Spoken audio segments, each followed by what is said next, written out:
17 বার এই জাতিসংঘ অধিবেশনে আসতেন। প্রতিবার 200-এর মতো তার সাথে যে গেস্ট এবং তার সব লোকজন এখানে আসতেন। এছাড়া আবার বেসরকারিভাবে আরও এরকম কয়েকশো লোক জাতিসংঘে আসতেন, বড় হোটেলগুলোতে থাকতেন। এখানে একটা আওয়ামী হাট বসতো হোটেলগুলোর চারিদিকে। এখন তিনি বলছেন তিনি পদত্যাগ করেননি। তিনি পদত্যাগ করেননি, পদ তাকে ত্যাগ করেছে। তার যদি সেই সম্মানবোধ থাকতো তিনি আত্মহত্যা করতেন। সংস্কার, রাজনৈতিক দলগুলো বাংলাদেশে কোনো সংস্কার করবে না। যারা ক্ষমতায় ছিল তারা কখনো করে নাই, এর আগেও যারা ক্ষমতায় ছিল তারাও সংস্কার করে নাই। সংস্কার ছাড়া যদি অন্য কোনো দল এই নির্বাচনের মধ্য দিয়ে দেশে আসে তারাও কখনো সংস্কার করবে না। এখানে পরিবারতান্ত্রিক রাজনীতি, যেখানে ব্যক্তি পূজার রাজনীতি, সেই রাজনীতি দলের ভিতর, যে দলের ভিতর নেতাকর্মীরা কথা বলতে পারে না, রাজনৈতিক নেতার নির্দেশ ছাড়া কোনো কিছু হয় না। সো ডক্টর ইউনূস সাহেব উনি তো বাংলাদেশের শাসন ক্ষমতায় এখন আছেন, উনি নিউ ইয়র্কে আসার কথা হচ্ছে। আজকে একটু আগে নাজমুল হাসান জানালেন যে চেঞ্জ হচ্ছে। আপনার সব মিলিয়ে একটু আপনার কাছে অ্যানালাইসিস শুনি, আপনার কেমন লাগছে?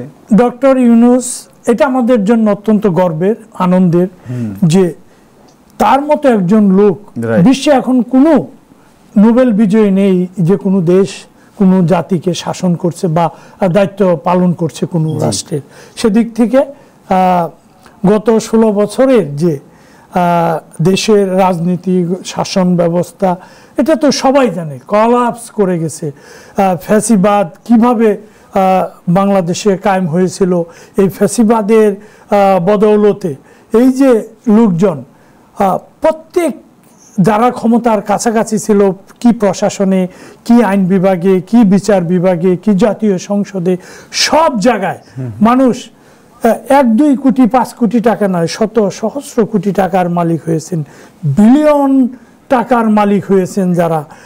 সেই পর্যায় থেকে গত জুলাই আগস্টের ছাত্র জনতার যে অভ্যুত্থানের মধ্য দিয়ে যে পরিবর্তন এসছে এবং দেশের মানুষ, বিশেষ করে ছাত্র সমাজ এবং জনগণ আজকে এখানে তাকে ইয়েতে নিয়ে গেছেন, ডক্টর ইউনূসকে ক্ষমতার শীর্ষে বসিয়েছেন।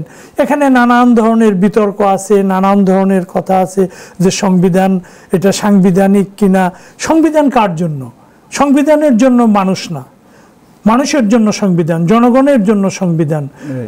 রাষ্ট্র সৃষ্টি হয়েছে জনগণের জন্য, নাগরিকদের জন্য, রাষ্ট্রের জন্য নাগরিক তৈরি হচ্ছে না। তো কাজেই যেই রাষ্ট্রে এই অবস্থা ছিল, সেই অবস্থা থেকে আজকে যেখানে নিয়ে এসছে ডক্টর ইউনূস, অনেকগুলো পরিকল্পনা হাতে নিয়েছে, বাংলাদেশের সব কিছু ভেঙে পড়েছে। এখন তার সামনে যে বিষয়গুলো এসছে, দেশের আইন শৃঙ্খলা পরিস্থিতি, মানুষের নিরাপত্তা ফিরিয়ে দেওয়া, দেশের অর্থনৈতিক অবস্থা একটা স্থিতিশীল করা, সাধারণ মানুষের নিত্য প্রয়োজনীয় জিনিস ক্রয় ক্ষমতার মধ্যে রাখা। তারপরও আবার দেখেন এর মধ্যে দিয়ে রাজনৈতিক দলগুলো প্রেশার ক্রিয়েট করছে। আজকে দেশে আবার নতুন করে চাঁদাবাজি, নতুন করে দখলদারিত্ব শুরু হচ্ছে। এগুলোকে কঠোর হস্তে দমন করতে হবে। সব কিছু মিলে একটা অস্থির অবস্থা, মিল কারখানা, সব জায়গায় অফিস আদালত, একটা অস্থির অবস্থা। সব কিছুকে ভেঙে চুরে চুরমার করে দিয়েছে প্রতিটি প্রতিষ্ঠানকে। সেই প্রতিষ্ঠানগুলোকে আবার ঠিক করা অনেক দায়িত্ব। এর মধ্যেই ডক্টর ইউনূস জাতিসংঘ সাধারণ পরিষদের ৭৯তম অধিবেশনে যোগদানের ইচ্ছা প্রকাশ করেছেন। 1 সপ্তাহের জন্য তার এখানে আসার কথা এবং এখানে তিনি আসবেন, মাত্র 7 জন লোক তার সাথে আসবে। এর আগে আমরা দেখেছি শেখ হাসিনা যখন বাংলাদেশের প্রধানমন্ত্রী ছিলেন, তিনি 17 বার জাতিসংঘ সাধারণ পরিষদের অধিবেশনে যোগদান করেছেন। বিশ্বে কোনো রাষ্ট্রপ্রধান, কোনো সরকার প্রধান এতবার আসেনি। তিনি 96 সালে যখন নির্বাচিত হন, জুন মাসে নির্বাচনের পরে উনি সেপ্টেম্বর মাসে এসছেন। তার এখানে কোনো ছিল না, নির্ধারিত কোনো অধিবেশনে যোগদানের নির্ধারিত কোনো তার জন্য কোনো সূচি ছিল না, তারপরেও এসছেন। 97 সালে তিনি 2 বার আমেরিকায় আসছেন। জুলাইতে আসতেন, জুলাই মাসের 16 তারিখে তিনি আসতেন আপনি জার্মানির একটা অ্যাডাল্ট এডুকেশনের একটা সেমিনার থেকে যুক্তরাষ্ট্রে। তার মেয়ের প্রথম সন্তান হবে মায়ামিতে, এই জন্য 21 জুলাই তার মেয়ের সন্তান হয়েছে। তিনি বাংলাদেশের প্রধানমন্ত্রীর অফিস মায়ামিতে নিয়ে আসতেন স্থানান্তরিত করে। 22 দিন তিনি এই মায়ামি থেকে বাংলাদেশের শাসন পরিচালনা করেছেন এখান থেকে, এবং বাংলাদেশ তখন বন্যায় ভাসছে, এই কাজ করেছেন। আবার সেপ্টেম্বরে তিনি 97 সালে জাতিসংঘে এসছেন। তিনি 98 সালে আসেন নাই, 99 সালে আসতেন ওই সময়ে, 2000 সালে আসেন নাই, ওই দুইবার আব্দুস সামাদ আজাদ আসতেন। এরপরে 2009 সালে ক্ষমতায় আসার পর তিনি টানা 5 বছর 13 পর্যন্ত, আবার 14 থেকে 18 পর্যন্ত 5 বার এসছেন, আবার 18 থেকে আপনার পর্যন্ত 24 পর্যন্ত 5 বার আসতেন। টোটাল এখানে শুধু একবার করোনার জন্য তিনি আসতে পারেন না, এছাড়া 14 বার, আগের 3 বার, 17 বার এই জাতিসংঘ অধিবেশন আসতেন। প্রতিবার 200-এর মতো তার সাথে যে গেস্ট এবং তার সব লোকজন এখানে আসতেন। এছাড়া আবার বেসরকারিভাবে আরও এরকম কয়েকশো লোক জাতিসংঘে আসতেন, বড় হোটেলগুলোতে থাকতেন। এখানে একটা আওয়ামী হাট বসতো হোটেলগুলোর চারিদিকে, বিভিন্ন ধরনের দেনা পানা লেনদেন এখানে হইতো। তিনি 2 থেকে 3 সপ্তাহ এখানে থাকতেন, ছেলের বাড়িতে বেড়াতেন। এই যে রাষ্ট্রকে ব্যবহার করা, রাষ্ট্রের অর্থের অপচয় করা, এই যে অনিয়ম, এই যে দুর্নীতি, এগুলোর অবসান গত 5 আগস্ট ঘটেছে। তারপরে তিনি দেশ ছেড়ে পালিয়েছেন। এখন তিনি বলছেন তিনি পদত্যাগ করেননি। তিনি পদত্যাগ করেননি, পদ তাকে ত্যাগ করেছে। পদ, বাংলাদেশের প্রধানমন্ত্রী পদ তাকে ত্যাগ করেছে। তার যদি সেই সম্মানবোধ থাকতো তিনি আত্মহত্যা করতেন। এই আর 45 মিনিট বা ঘন্টা যদি তিনি গণভবনে অবস্থান করতেন, পদত্যাগ করার সময় ছিল না। ওই সময়ে তিনি পদত্যাগ করেছেন কি করেন নাই সেটা ইতিহাস বলবে, বা সেটা বাংলাদেশের রাষ্ট্র এখন চলছে এর মধ্য দিয়ে। তো ডক্টর ইউনূস যে পরিকল্পনা হাতে নিয়েছেন, বাংলাদেশের যে সংস্কার, রাজনৈতিক দলগুলো বাংলাদেশে কোনো সংস্কার করবে না। যারা ক্ষমতায় ছিল তারা কখনো করে নাই, এর আগেও যারা ক্ষমতায় ছিল তারাও সংস্কার করে নাই। সংস্কার ছাড়া যদি অন্য কোনো দল এই নির্বাচনের মধ্য দিয়ে দেশে আসে, তারাও কখনো সংস্কার করবে না। সংস্কার করতে হবে তৃতীয় পক্ষকে। আজকে ডক্টর ইউনূসের সরকারকে বাংলাদেশের প্রয়োজনীয় রাজনৈতিক সংস্কার বলেন, অন্যান্য যে সংস্কার, সব ধরনের সংস্কার করে তারপরে নির্বাচন দিতে হবে, একটা কাঠামো তৈরি করে, এবং তাদের এছাড়া বাংলাদেশে করবে না। ডক্টর ইউনূস 22 তারিখে আসার কথা ছিল, 2 দিন পিছিয়েছে, 24 তারিখে এখানে আসার কথা।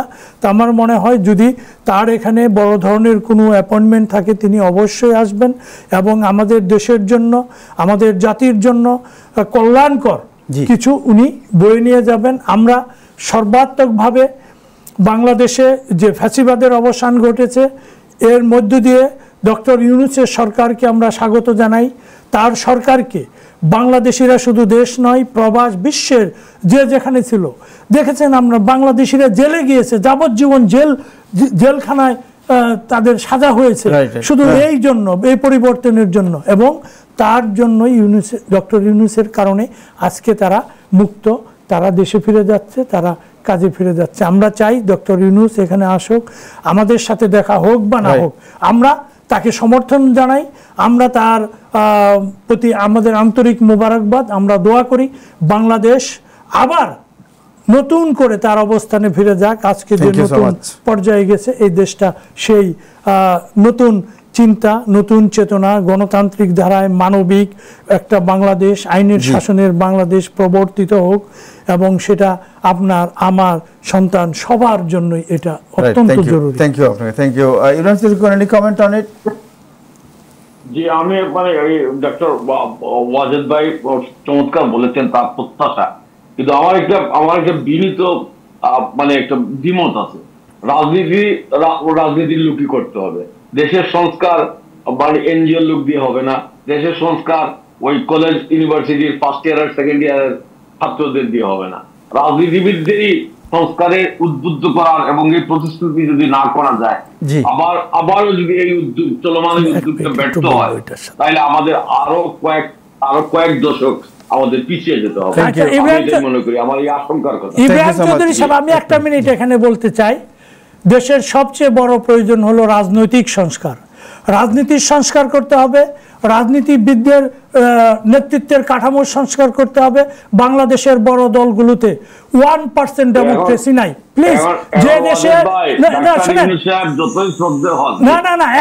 আমাকে বলতে দেন এক মিনিট, যেখানে রাজনৈতিক দলগুলোর ভেতর গণতন্ত্র নেই, রাষ্ট্রে তারা কি করে গণতন্ত্র কায়েম করবে? যেখানে পরিবারতান্ত্রিক রাজনীতি, যেখানে ব্যক্তি পূজার রাজনীতি, সেই রাজনীতি দলের ভিতর, যে দলের ভিতর নেতাকর্মীরা কথা বলতে পারে না, রাজনৈতিক নেতার নির্দেশ ছাড়া কোনো কিচ্ছু হয় না, সেখানে তারা যখন ক্ষমতায় যাবে সে পরিসর আরও বড় হবে। এইভাবেই আপনার এই কি বলে ফ্যাসিবাদের উত্থান উৎপত্তি সবকিছু রাজনৈতিক দলের ভেতর দিয়েই রাষ্ট্রে কায়েম হচ্ছে। কাজেই রাজনৈতিক দলের ভেতর যদি আপনার এটা না হয়, এটা তারা করবে না। আমি যদি জানি এই যে আমি গেলে এটা করব, আমি সেটা সঙ্গে, এই জন্যই শোধনাগার, এই জন্যই জেল, এই জন্যই বিচার বিভাগ, যে নিজে নিজে কখনো মানুষ শুধরাইতে পারে না। তৃতীয় কোনো পক্ষকে শুধরানোর পথ বাতলাতে হবে এবং শুধরানোর চেষ্টা তাদেরকে ধরিয়ে দিতে হবে। আমাদের দেশের রাজনীতিবিদরা কখনোই তারা এই ধরনের শুধরানোর প্রক্রিয়ায় যাবে না। আপনি বসান, 12টা নির্বাচন হয়েছে, একটা নির্বাচনের পরেও দেশে গণতন্ত্র হয় নাই, মানবতা ফিরে আসে নাই, কোনো কিচ্ছু হয় না, আইনের শাসন হয় নাই, শুধু মুখে বলছে। আবারও যদি হয় সেটাও হবে না। Thank you so much, thank you. বক্তব্য পরিষ্কার। আমি জাস্ট 30 সেকেন্ডে বলে ফেলি, ডক্টর ওয়াজেদ ভাই, আপনার প্রত্যাশার কথা, আপনার প্রত্যাশার কথা আর আমার আশঙ্কার কথা যে ডাক্তার ইউনূস সাহেব বলবেন তুমি ঠিক হয়ে যাও আর আমরা সব ঠিক হয়ে যাবো। আমরা এতদিন ভাগ ভাগ করে হয় আপনি খাইতেছিলেন না আমি খাইতেছিলাম, এখন আপনি আমার মাথার উপর দাঁড়াইয়া একটা বানিয়ে দিবেন যে আমি ঠিক হয়ে যাই আর আমি ঠিক হয়ে যাবো। Good luck. Thank you so much. 7 তারিখ